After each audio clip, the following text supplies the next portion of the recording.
Hello everyone, welcome to this video. In this video, I'm going to discuss a play by Narendra Prasad, that is Sauparnika. Before moving on to the summary of the play, let's discuss about the writer Narendra Prasad. Narendra Prasad was born in the year 1946. He was an eminent academician and also a versatile actor. He was a busy actor in Malayalam cinema, chiefly known for his character roles. He was born in Mavelikara, Alappuzha. He completed his graduation from NSS College, Pandalam, and pursued his post-graduation in English Language and Literature at the Institute of English, University of Kerala. He started his career as a college teacher. He joined Bishop Moore College in 1967 as a lecturer in English. Later he got into government service in 1968 and worked as lecturer at Government Victoria College, Palakkad and Government Arts College, Trivandrum, and also as a professor at University College, Thiruvananthapuram. In 1989, he was appointed as the director of School of Letters, Mahatma Gandhi University, Kottayam, and he continued to be in that position till his demise in 2003. His popular plays are Velli Azhcha, Padippura, Kumaran Varunilla, Sadirthyan, Sauparnika, etc. He won the Kerala Sahitya Akademi Award in 1985 for the play Sauparnika. So let's discuss the summary of the play Sauparnika, which is an experimental drama written by Narendra Prasad. It portrays the story of a Yakshi, a female vampire, who wishes to become human, and a man who wishes to be a Gandharva. So this play is based on a story from Kottarathil Shankuni's Aidihiyamala. The technique of the play Sauparnika deserves much attention with the intertextual narratives and also the descriptions of the social system prevailing in the context of Kerala culture. The play opens with a disinterested Sutradharan or the director who comments strongly on the prevailing caste system. When the play begins, the stage is decorated as if to represent the premises of a temple, and the Sutradharan comes to the stage quite disinterested. He comments that there is no need of a director to the play, and he remarks that it is quite unbecoming of a person like him to be termed as the director, as he belongs to a low caste, and the complexion is quite dark, which is against the existing rules. So here he blames himself of having no legacy and asks the favor of the audience and the actors to complete the play in some way or the other. He begins the play and comments that it is awkward to call Arya as he is not of a supreme caste. So by addressing an Arya, he decides to set the theatre for the play. Suddenly, a voice answers his call by Arya, and he concludes that she might be an unearthly presence like Yakshi to reply his call, and might belong to the lovely class. And so, in reply to her call, he exposes the intention of the play to stage the story of famous enchantress and warns her to control her senses. By this time, the chorus consisting of the actors enter the stage, singing about the relevance of imagination in the life of the people. And so, disrupting the chorus, the director introduces the actress and voices his doubts that it is this desire that captivates men in the form of an enchantress. And along with that, he compares the actress to the beautiful enchantress Sauparnika. Through the voice of the chorus, the setting of the story is described, and an actor, this intertextual element, it strongly stamps its presence with an actor relating to the story of the death of Kaladi Nambudiri, who had ventured to control an enchantress. The enchantress receives both Kaladi Nambudiri and his friend with much hospitality, and in the morning the friend finds himself on the top of a palm tree, and he asks the favor of the lower caste to climb down the tree. But they are reluctant to help an upper caste man, as that will fetch serious problems. But the upper caste man replies that in difficult times there is no need to observe such rules. So here the dramatist thereupon breaks the fold of the unnecessary practices in society in the light of humanism. And the son of Kaladi Nambudiri, he decides to take revenge on his father's death, but he also dies. So an actor, he relates to the story of the death of this Kaladi Nambudiri at first in this drama. This chorus describes the enchantress, and the director now invites the attention of the audience to that of Venmani Nambudiri and his friends, who is actually the central character of this play. Venmani Nambudiri is considered as a mentally retarded person, and his friends make fun of him. In order to make fun of him, they ask questions to Venmani, like who had written Madangalila, and the confident Venmani, he is quite unaware of the foolishness of his answers, and he replies that it is a woman in the Mahabharata.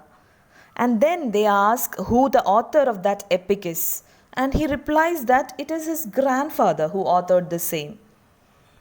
So this body jokes of his fellow beings irritates him, and to infuriate him again, one of them gets Venmani near the Ekshitara. It is supposed to be the abode of an ogress, and he asks him to pray as follows: "Today night come to me."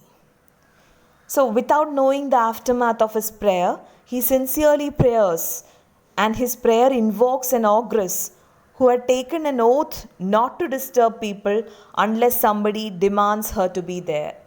Thus, through his prayer, Venmani gives a chance for the ogress to break her oath.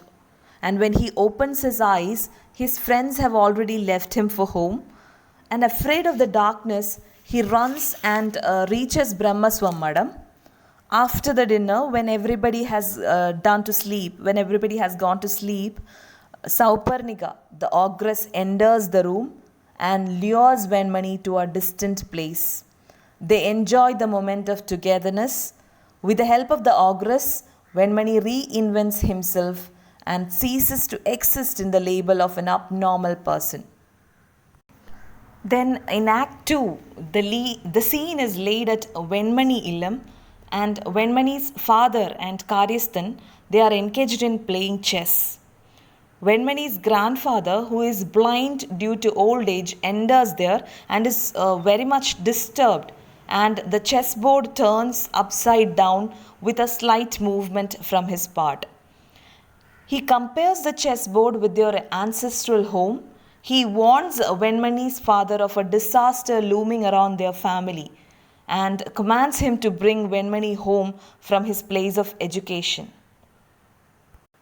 The next scene is placed in the Brahmaswam Madam, where the future sages are engaged in a debate, and at this time the Karyasthan enters and inquires about Venmani Nambudiri. And one of them says that there is a drastic change in the character of Venmani, and he is now engaged in penance and has mastered the sacred knowledge. The scene then shifts to a river bank where Venmani is sitting as if in a trance, and the Karyasthan enters, and Venmani addresses the Karyasthan as Achyutan. And in the course of their conversation, Achyutan is very much dumbstruck with the proficient and matured speech of Venmani, and both of them start their journey. Sauparnika seems to be quite worried about their separation, and Venmani consoles her. Their speech exposes the philosophical dimension of the earthly life and also the life after death. Venmani started his travel towards his home, Yet the presence of Saupernika is to be felt all through the journey in the form of pleasant smells. In between, we can see the Sutradharan entering the scene, which can be actually a postmodern dimension of the play. And then we can see Venmani reaching his home, and there, Venmani, his father, and the Karyasthan, they are engaged in a discussion. Venmani's father, he advises Venmani to take up the household responsibilities, but he is reluctant to follow the words because he also talks about the details of an alliance. So in the following conversation, when Venmani declares that he won't be able to love anyone, his father replies that in this world nobody loves anyone. So he also advises him that if you love somebody, you can continue to do so, but it doesn't have any relationship with the marriage. But Venmani, he sticks on to his decision of not marrying anyone, and suddenly the father gets angry and utters that the son should not live in the house until he gets ready for the proposal. And eventually, Venmani leaves the house. The scene then shifts with the presence of Saupernika. She was listening to the whole conversation, and she advocates Venmani not to forget the barriers of caste and creed. She prompts him to marry and to continue the line of heritage. Venmani regrets the time when he has got his wits. Saupernika again advises him to live as a human being, as he cannot change himself to a supernatural or such. And so she consoles him by saying that whenever he wishes to see her, she will be present there. And later we can see Venmani deciding to marry. He decided to marry, and the director announces the marriage of Unni Nambudiri, that is Venmani, and the marriage fails to keep track on Venmani in the context of the household activities. Thatri, that is Venmani's wife, she tries to please him while he becomes all the more disinterested in the marital life. Even after his marriage, he lives in the memory of Saupernika and he goes in search for her. While desperately searching for her, he faints, and at that moment, she appears to support him to a safer place.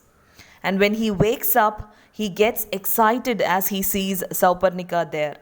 And he complains of the solitude, and Saupernika puts the blame on herself for his pathetic plight. Saupernika was also now in the same situation of Venmani, and finally she makes him to pledge that he will continue to live with his wife except for the 2 days on which Saupernika promises to visit him. But Venmani pleads to her that they will elope to some distant place where there is no human presence. But Saupernika somehow consoles Venmani, and thus Venmani went back to his home, and with the hope that Saupernika will meet him once in 2 days. And then the third act. Here in this third act, it presents Venmani as a person who is concerned about his family. And the first scene is set inside his bedroom, where both the husband and wife are to be seen with their child. They are engaged in a conversation, and the former, that means Venmani, shares his concern over the curse that the tenants had showered on their family, that all the wealth accumulated by exploiting the poor people won't be of use to the family. So they are discussing about the tenants. Venmani is worried about the child because of the curse, and his wife consoles him that with the sacred locket in his body, the child won't be affected by the curse. And then the arrival of Saupernika, it marks another episode with the ogress exhibiting motherly affection towards the child. While she pampers the child, Venmani wakes up and she replies that she has come to see the child, not him. She is desperate over the fact that she is not able to bear a child like a common woman. Her words and tone invite anxiety in him that the otherworldly beauty, the ogress, has slowly begun to imbibe earthly features. and Saupanika leaves with the thoughts of the child and asserts that Venmani's child is her own child. And then the Sutradharan, he summarizes the various stages of the child's growth. And the time comes for the Upanayanam of the child. Saupanika expresses her wish to be part of that auspicious ceremony in the guise of an Andarjanam, as she puts the claim of being Venmani's first wife so as to give the child sacred arms during the ceremony. And as devised earlier, she turns up during the journey with all people being present there. But the other people, dubious over her lineage, they throws her out and she curses the entire clan not to have heirs. After that, she vanishes and the heartbroken Venmani also dies. And thus, the Sutradharan announces the ending of the play. So, this is how the play Sauparnika ends. She curses the entire clan and thus leaves there. The writer, the dramatist, through this play, he tries to break the fold of the unnecessary practices in society in the light of humanism.